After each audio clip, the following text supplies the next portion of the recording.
Assalamualaikum warahmatullahi wabarakatuh. Selamat pagi semuanya. Perkenalkan terlebih dahulu, saya Giska Septiani. Saya merupakan mahasiswi dari Universitas Al-Azhar Indonesia. Sebelum kita memulai pidato pagi hari ini, sebelumnya mari kita panjatkan puji syukur kepada Tuhan Yang Maha Esa.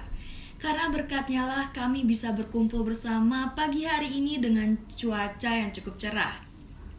Sebelumnya saya ingin mengucapkan terima kasih kepada Bapak dan Ibu yang telah memberikan saya kesempatan untuk melakukan pidato pagi hari ini. Pidato yang akan saya sampaikan kali ini sesuai dengan topik acara, yaitu Ibu Pilar Kekuatan Bangsa. Jika kita membicarakan mengenai seorang ibu, saya teringat dengan salah satu kutipan yang membuat saya cukup tersentuh. Home is where my mom is.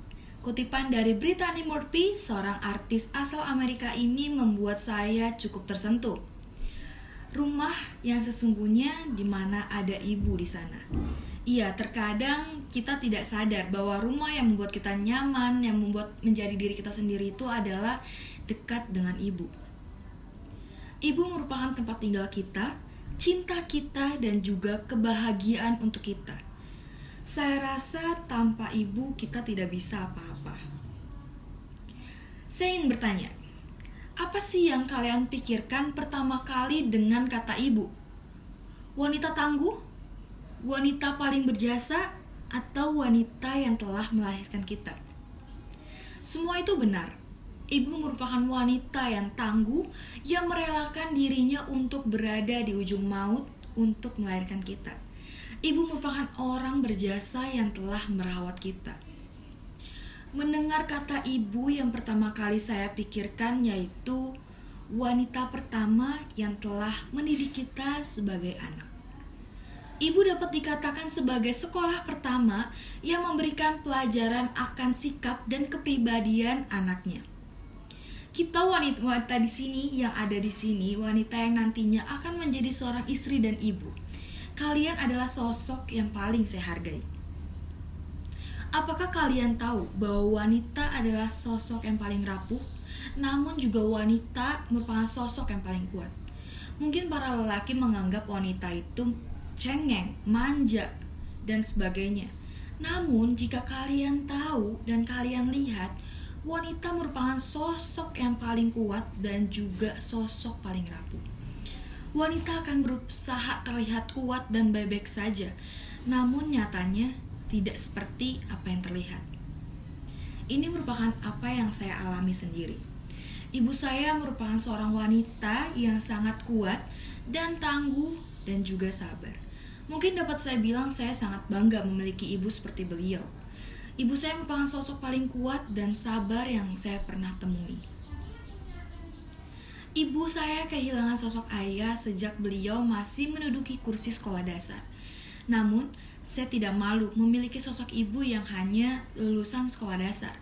Karena apa? Ibu saya adalah sosok yang sangat hebat menurut saya. Beliau menjadi sosok istri dan juga sosok ibu. Beliau melayani suami dan juga anak-anaknya. Setiap pagi beliau selalu bangun pukul 4 subuh, memulai harinya dengan sholat subuh dan memasak, mengurusi ayah saya yang akan pergi bekerja dan juga anak-anaknya. Tidak hanya itu, ibu saya juga sosok yang mandiri. Beliau sering melakukan apa yang harusnya pria lakukan, seperti mengangkat barang berat dan benerin lampu dan juga sebagainya. Bahkan terkadang ibu saya selalu mencari apa yang diperlukannya sendiri tanpa meminta bantuan ayah saya. Namun suatu ketika, saya pernah melihat ibu saya menangis. Dan itu sangat membuat hati saya merasa sakit. Memang dalam kehidupan rumah tangga saya tahu tidak selalu berjalan mulus. Namun yang membuat hati saya merasa lebih bersalah dan sakit ketika ibu saya mencoba terlihat baik-baik saja. Saya tahu ibu saya memerlukan seseorang yang bisa menerima ceritanya. Saat itulah saya sadar. Dan saya mencoba untuk menjadi sosok yang bisa melindungi ibu saya. Saya sadar bahwa seorang wanita yang terlihat kuat sebenarnya tidak sekuat itu. Mereka sama, ibu sama seperti kita, hanya seorang wanita yang sangat rapuh. Mungkin tanpa kita sadari, kita sebagai anak juga sering mengecewakan ibu kita. Terkadang saya berpikir, Bagaimana bisa beliau mencoba terlihat baik-baik saja di saat dirinya merasa kecewa? Kita para wanita pastinya akan merasakan menikah ya nantinya, melahirkan dan juga merawat suami dan anak kita. Tetapi pernah gak sih kalian takut untuk mencoba memulai kehidupan pernikahan? Karena saya sendiri pernah merasakan hal tersebut. Melihat sosok ibu saya terkadang membuat saya tidak percaya diri untuk menikah. Saya selalu berpikir, apakah saya bisa seperti ibu saya? Apakah saya nanti akan sesabar ibu saya?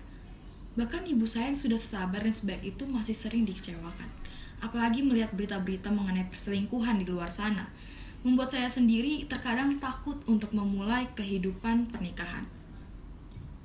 Namun, kita sebagai wanita nantinya yang akan menikah dan memiliki suami jangan pernah mau direndahkan.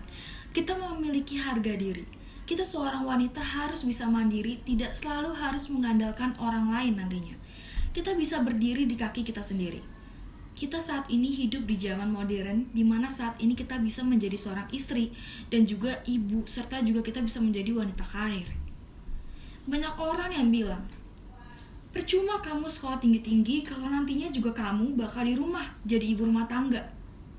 Namun saya berpikir, kenapa kita sebagai wanita tidak boleh meraih keinginan dan cita-cita kita? Setelah menikah harus berhenti kerja dan fokus mengurus anak. Benar, memang benar nantinya kita akan mengurus anak dan suami. Tapi mengapa harus berhenti kerja? Mengapa harus berhenti sekolah dan lainnya? Jika dipikir dengan logika, lelaki pun sebagai suami juga bertugas untuk mengurus anak, tidak hanya perempuan saja. Mengapa sih saat ini masih ada diskriminasi antar gender?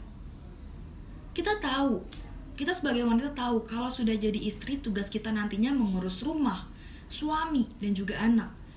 Tapi kita juga sama, memiliki keinginan, cita-cita untuk membahagiakan orang tua, diri kita sendiri, dan juga orang lain. Kita sebagai wanita mampu menjalankan kedua peran tersebut. Jika kita bisa, mengapa tidak? Profesor Gendes, guru besar Universitas Gadjah Mada, pernah berkata, dengan adanya pendidikan yang tersedia, perempuan dapat doing more dan mengaplikasikan pendidikan ke dalam keluarga. Hal itu merupakan kunci yang tidak bisa diabaikan dan perlu diberikan fokus.